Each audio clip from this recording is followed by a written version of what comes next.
Joins me now from the River State capital. Good evening, Uche Okuko, and thanks for joining me on Newsnight.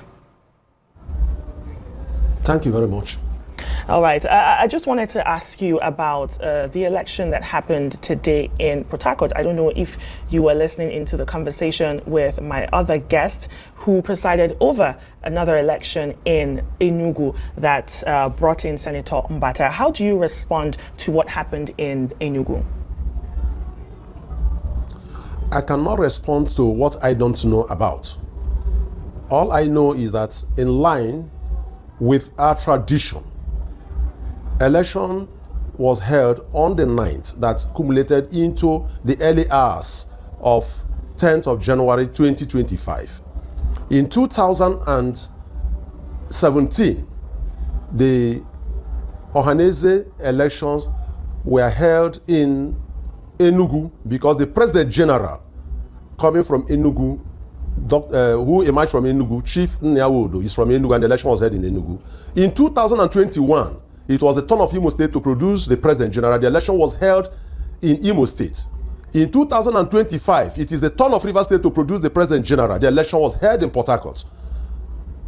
And we concluded, the election was concluded in the wee hours of 10th of January 2025. I, Dim Uchechukwu Namokoko, former Secretary General, Ohanaeze Ndigbo Worldwide, I emerged victorious in that election. Mr. Okuko. I don't know about any election that was held in Government House. In Government House in Enugu, it is not in line with our tradition. And of course, you don't hold election in Government House. How do you expect delegates to come into a caged place? Elections, even in political parties, are not held in Government House or in Asorok. Elections are held in places that people can access. So I can authoritatively tell you that the delegates were in Portharcourt and returned officers. Now, the question people want to ask, why in Portharcourt? I've told you it was held here because it was the turn of Rivers State to produce the National President General. Thank you. Mr. Okuko, if I can just come in here for a bit, while you're telling us what happened in Portharcourt, we also would like to know who presided over the Portharcourt elections and what other officers were elected in that election that took place in Portharcourt.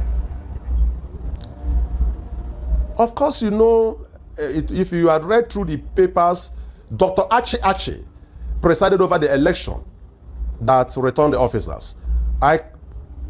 Dr. K.K. Oba emerged the Deputy President General from Abia State. Manafa Obi emerged the Secretary General from Anambra. All the offices were filled.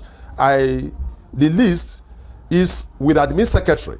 As I've said, you don't do something outside the Constitution, outside tradition, outside convention. It is a nullity. You've said that you have no idea of whatever election happened in Enugu, but like it or not, there are reports that happened.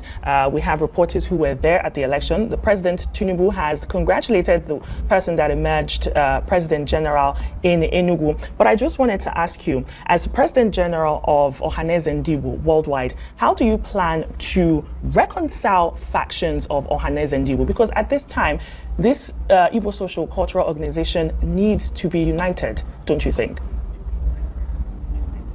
Of course, I strongly believe we need a united front. And of course, you will agree with me. You may not have knowledge of my background. I've committed my 30 years on this earth to the cause of the unity of the East and then the cause of Ndigbo.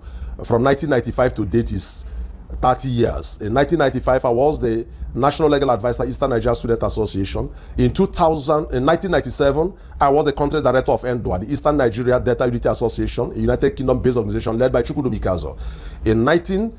In the year 2000, I emerged the director of Legal Services, Movement for Naturalization of Soviet State of Biafra. I went to Washington, D.C. with Odumegwu Ojukwu, Wazirika, and others to open the Biafra House and Voice of Biafra International. In 2005, I was arrested and charged with treason along with other comrades.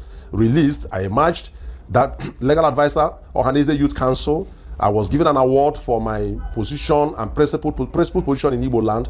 The award was given to me by the Ohanaeze Youth Council. The man who handed over the award to me is the late Ezife, former governor. I want to tell you, now, I have done a lot. I was Secretary General. If you Google me, I have been consistent that I'm an Igbo and that my people are Igbos. I had written articles in the past talking about Igbo unity, Igbo renaissance, that Igbos need to come together.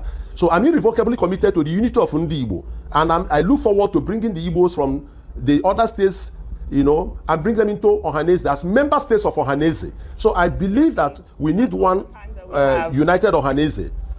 Who presided over the proceedings that elected Senator Azuta Mbata in Enugu. Good evening, Mr. Fidelis Chukwu, and thanks for being here on Newsnight. Good evening, and how are you? Fine, thank you. I'll ask you the same, but I'm sure you say you are great, looking at how things turned out today with the election in Enugu. It's been hailed as a step towards inclusivity, yet some say it's deepening factionalism. How do you respond to the reactions that have trailed the elections that happened in Enugu and the factional election that happened in Portharcourt? I don't know about any factional election because Ohanaeze has no factions. The responses that I've been getting have been commendable. People have been very happy because, one, they never thought that it would be possible for this transition to the river states to happen. And secondly, some of them said they thought that we're going to do everything to extend this tenure. So they're all excited, they're all happy. And they're all calling me and congratulating me for fidelity to, you know, to a promise that we're going to hand over to there, we're going to conduct the elections, and we're going to hand over to a real river person of Igbo extraction. And that is what we have done, and that's why we're all celebrating. And we are happy. John Mbata is a known person, and he was a senator, and I think he's a big businessman who is the chairman of the Monia Construction Company, among other things that he does. He's also an established estate developer.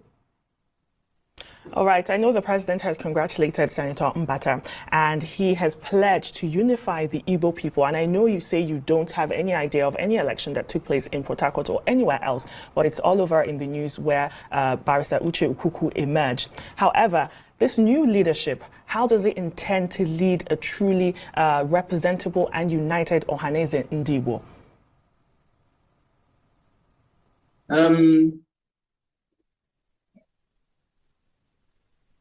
Mbata and Senator Mbata and his group from Rivers came in very large numbers. And he came with people with name recognition. He came with people that you can see that are serious and committed to the expansion and the development of the Igbo nation.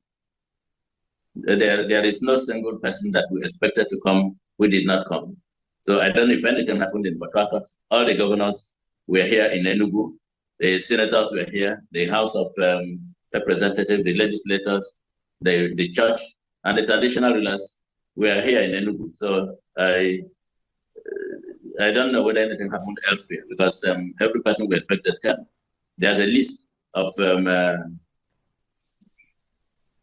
members of the MOBI, and they were all there.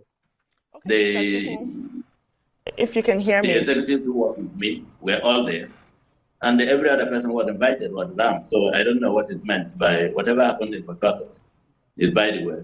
Okay, moving forward, Mr. Chukwu, Senator Mbata's emergence comes at a critical time where the Igbo people need this Igbo social cultural organization to really lead them. We have key issues to address: insecurity, unemployment, political marginalization of Igbo people in Nigeria, like some people have been talking about. How does this leadership by Senator Mbata address these issues?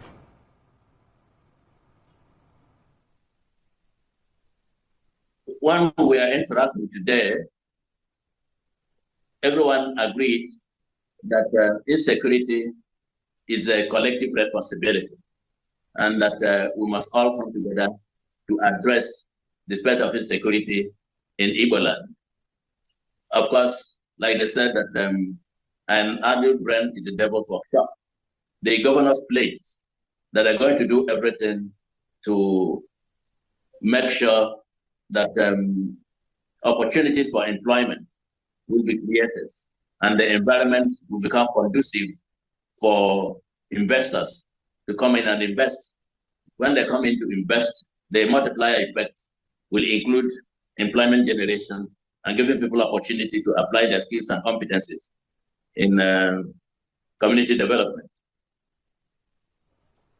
All right. Thank you so much, Fidelis Chukwu, former President General of Ohanaeze Ndigbo, for joining.